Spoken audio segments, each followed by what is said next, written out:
दिव्या को काफी समय से शक हो रहा है कि उसके पति रवि का अफेयर चल रहा है। रवि आजकल देर रात तक घर लौटता है, छुट्टी के दिन फोन पर घंटों लगा रहता है। हाल ही में जिम जाना भी शुरू कर दिया है। आजकल वो पहले से ज्यादा खुशमिजाज भी लगने लगा है, मगर दिव्या के साथ उसके रिश्ते में एक ठंडक पड़ गई है। एक दिन दिव्या पूछ ही लेती है कि आखिर बात क्या है, व्यवहार में ऐसे बदलाव की क्या वजह हो सकती है। रवि उसके मुंह पर जवाब देता है, ऐसा कुछ भी नहीं है, मैं बिल्कुल पहले जैसा ही हूँ। प्रॉब्लम दरअसल तुम्हारे अंदर है, छोटी से छोटी बात पर दिमाग खराब कर लेती हो। मुझे तो लगता है तुमसे मेरी आज़ादी देखी नहीं जाती या मेरी कामयाबी पे जलन होती है। नहीं तो कौन सी बीवी इस तरह अपने पति की जान खाए रहती है। ये सुन के दिव्या चौंक जाती है, खुद से सवाल करती है, क्या रवि की बातों में कोई सच्चाई हो सकती है? क्या वाकई वो शक्की और चिड़चिड़ी हो गई है? क्या उनके रिश्तों में दूरी उसी की वजह से आ रही है? क्या वो एक अच्छी पत्नी नहीं है? नमस्ते दोस्तों, मैं हूं प्रतीक्षा और आप देख रहे हैं ऑर्डिनरी। मनोविज्ञान की भाषा में रवि के व्यवहार को गैस लाइटिंग कहा जाता है। साइकोलॉजिस्ट और दिल्ली विश्वविद्यालय की प्रोफेसर डॉक्टर इशिता नागर कहती हैं कि गैस लाइटिंग एक तरह का मानसिक उत्पीड़न है। इसमें अब्यूजर अपनी गलतियां छिपाने के लिए विक्टिम को ही दोषी ठहराता है, ताकि विक्टिम उसका विरोध करने के बजाय अपनी भावनाओं और अनुभवों को ही डाउट करने लगे। ये बड़ी चतुराई से किया जाता है ताकि विक्टिम को पता ही ना चले कि उसे ब्रेन वॉश किया जा रहा है, यानी पूरी उसकी सोच बदली जा रही है और एक नई कहानी उसके सामने पेश की जा रही है। गैसलाइटिंग सिर्फ रिश्तों तक सीमित नहीं है। सरकार, मीडिया आदि संस्थान भी हमें गैसलाइट करते हैं ताकि हम सोचना बंद कर दें और उन्हीं के इशारों पर चलें। गैसलाइटिंग एक इंसान को अगले इंसान पर पूरी तरह से निर्भर बना देने का तरीका है, ताकि वो खुद के लिए ना सोच सके और अब्यूजर की हर बात माने। अब्यूज यानी उत्पीड़न मानसिक भी हो सकता है, ये बात हर कोई नहीं जानता या स्वीकार नहीं करना चाहता। अब्यूज सुनते ही हमारी आंखों के सामने खून से सनी औरत की तस्वीर आ जाती है।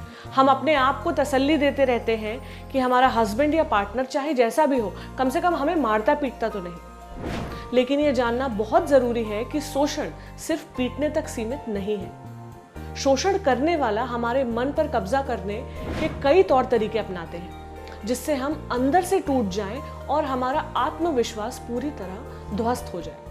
ऐसे में इंसान को कंट्रोल करना और आसान हो जाता है।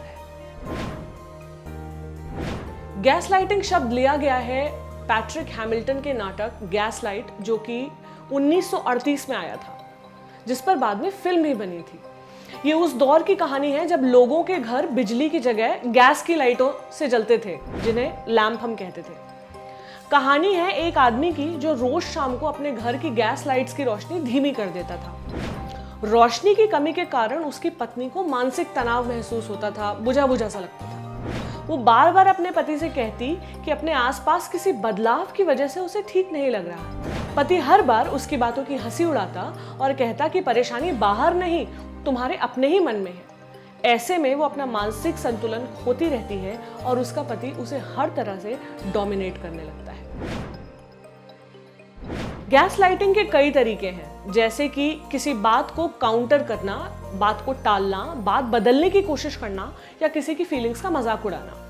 इसका इस्तेमाल कुछ यूं होता है। मान लीजिए आप अपने बॉयफ्रेंड से शादी करना चाहती हैं। आप उसे याद दिलाती हैं कि आने वाले संडे उसे और आपको आपके मम्मी पापा से मिलने जाना है। वो जवाब देता है कि अरे यार, तुम अभी से इतनी सीरियस क्यों हो रही हो?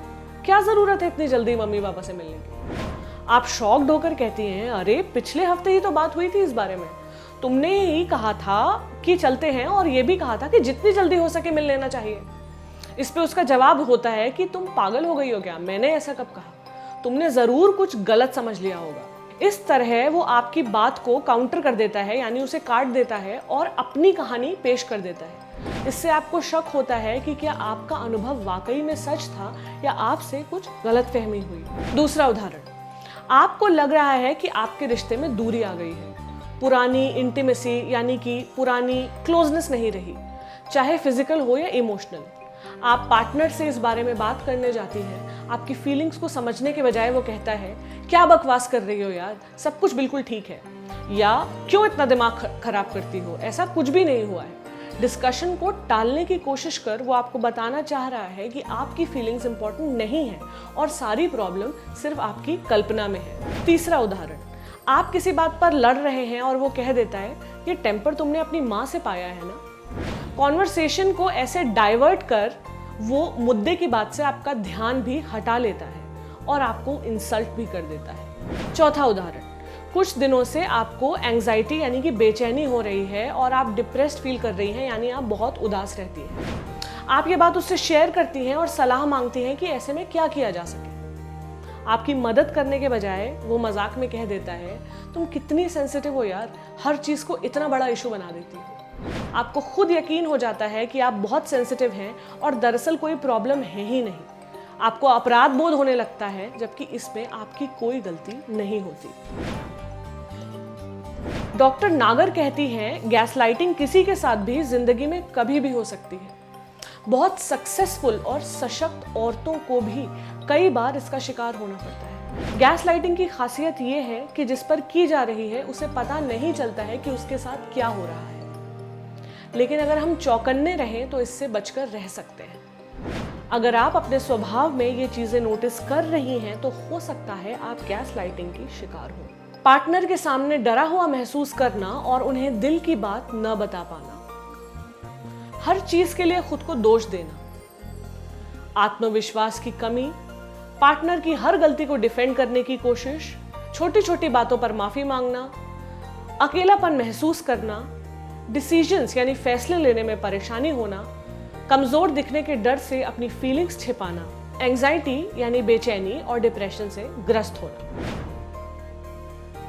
गैसलाइटिंग वो करते हैं जिनकी पोजीशन हमारी जिंदगी में बहुत डोमिनेंट हो, यानी जिसके हाथ में ज्यादा सत्ता हो रिश्तों के अंदर। भारतीय शादियों के अंदर अक्सर पुरुष ही सत्ताधारी होते हैं, क्योंकि या तो वे अकेले कमाने वाले होते हैं या पत्नी से ज्यादा कमाते हैं। इसके कारण गैसलाइटिंग की विक्टिम कई बार महिलाएं होती हैं। ऐसा नहीं है कि पुरुष नहीं होते, मगर समाज का ढांचा ऐसा है कि औरतें ही ज्यादा सफर करती हैं। अगर आप ऐसी किसी सिचुएशन से बाहर निकलना चाहती हैं तो ये स्टेप्स आजमाइए। किसी दोस्त से बात करें। ऐसे हालातों से अकेले जूझना बहुत मुश्किल होता है, इसलिए एक सपोर्ट नेटवर्क बहुत जरूरी होता है ताकि सारा मानसिक तनाव आपको अकेले ना सहना पड़े। अपने क्लोज फ्रेंड से अपनी सिचुएशन के बारे में बात करें और उनसे सलाह लें कि कैसे इस प्रॉब्लम को सॉल्व किया जा सकता है। थेरेपिस्ट से मिलें। थेरेपिस्ट यानी दिमागी सलाह देने वाले लोग। थेरेपिस्ट को मानसिक अब्यूज के केसेस की अच्छी समझ होती है, क्योंकि वो प्रोफेशनल होते हैं। वो ऐसी सिचुएशन हैंडल करने में आपको एक्सपर्ट सलाह दे सकते हैं, साथ ही आपको अपना ध्यान रखने में भी मदद कर सकते हैं।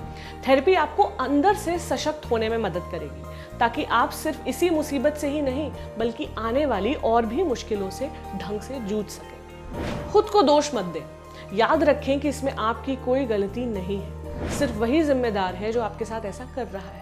अपना आत्मविश्वास बढ़ाइए और खुद को समझाइए कि आप इससे बेहतर डिजर्व करती हैं। ऐसे लोगों से दूरी बनाएं जो आपको अंदर से कमजोर बनाना चाहते हैं। उनके साथ रहकर आपका नुकसान ही होगा।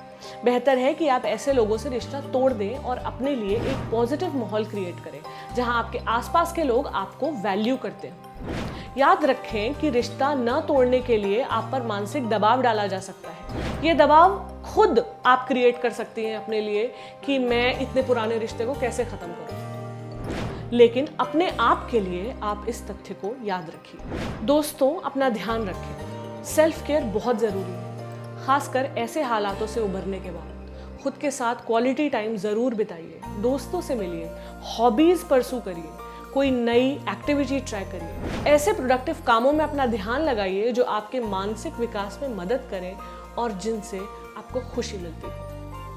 इमोशनल अब्यूज बहुत खतरनाक हो सकता है। शरीर के घाव भले ही भर जाएं, मन के घाव बहुत देर तक रहते हैं। हम सबको चाहिए कि हम अपने दिमागी सेहत का ध्यान रखें।